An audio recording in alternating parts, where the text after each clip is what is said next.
এই সমাজ অনুসারে আমরা ট্রাইব্যুনাল গঠন করে ভাইদের সবাইকে ফাঁসি দিয়ে দিতাম। ইউসুফ আলাইহিস সালাম কি বললেন?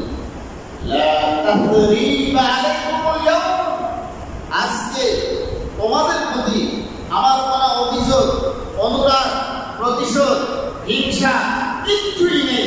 ইয়াগফিরুল্লাহু লাকুম, ওইটা আমাকে মারার জন্য তোমরা কূপে ফেলে দিয়েছিলে। আমি আল্লাহর কাছে দোয়া করি, আল্লাহ যেন তোমাদের এই বড় গুনাহ থাকে, গুনাহগুলোকে আল্লাহ মাফ করে দেন। ইয়াগফিরুল্লাহু লাকুম।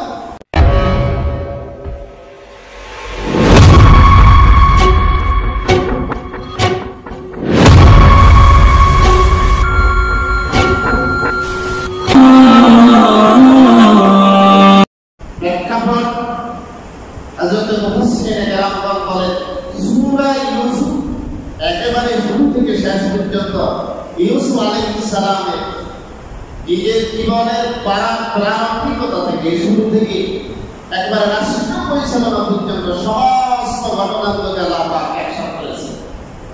আমরা এই বিষয় জানি, ইউসুফ আলাইহিস সালামকে নিজের ভাইয়েরাই হত্যা করার ষড়যন্ত্রে লিপ্ত হয়ে একটা কূপের ভিতরে ফেলে দিয়েছে।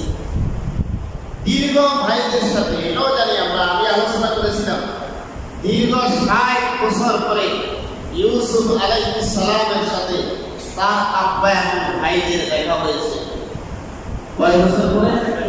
৬০ বছর পরে ইউসুফ আলাইহিস সালামের সাথে তার ভাই, যারা তাকে হত্যার ষড়যন্ত্রে লিপ্ত হয়েছিল এবং অন্ধকার কূপে ফেলে দিয়েছিল, তাদের সাথে এবং আব্বার সাথে দীর্ঘত একটা বিচ্ছেদের পরে ৬০ বছর পরে দেখা হয়েছিল। সেই সময় ইউসুফ আলাইহিস সালাম মিশরের রাষ্ট্রপতি ছিলেন। কথা কি বুঝতে এসেছেন? মিশরে, আচ্ছা বলেন তো, আমার আপন ভাই বা আমার বৈমাত্রীয় ভাই বা আমার বৈমিত্রীয় ভাই বা আমার সহকর্মী ভাই, যেই হোক, সে আমাকে হত্যার ষড়যন্ত্রে লিপ্ত হয়েছিল এবং আমাকে ওই ক্ষতিটা করেছিল, একমাত্র তাদের উদ্দেশ্য ছিল হত্যা। আমি যদি একটা পজিশনে থাকতাম, একটা চেয়ারে থাকতাম, রাষ্ট্র পরিচালনার দায়িত্বে থাকতাম, সে সময় আমার ভূমিকা কি হতো? আমার ভূমিকা আমার তো মনে হয় আমাদের যে সমাজ, এই সমাজ অনুসারে আমরা ট্রাইব্যুনাল গঠন করে ভাইদের সবাইকে ফাঁসি দিয়ে দিতাম। ইউসুফ আলাইহিস সালাম কি বললেন? লা তাসরিবা আলাইকুমুল ইয়াওম, আজকে তোমাদের প্রতি আমার কোনো অভিযোগ, অনুরাগ, প্রতিশোধ, হিংসা কিচ্ছুই নেই।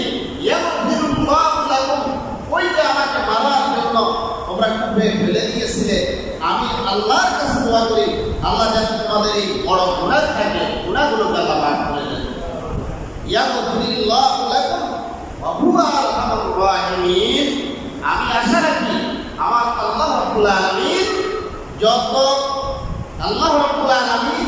যত করুণা রাখা, তার করুণা মহান, আমাদের গুনাহ শাসি, আল্লাহর করুণা অসীম। তোমরা গুনাহ করেছ, আমি আশা রাখি আল্লাহ তোমাদেরকে মাফ করে দিবেন। এটা হলো আয়াতে কারিমার প্রেক্ষাপট। এটা হলো কি?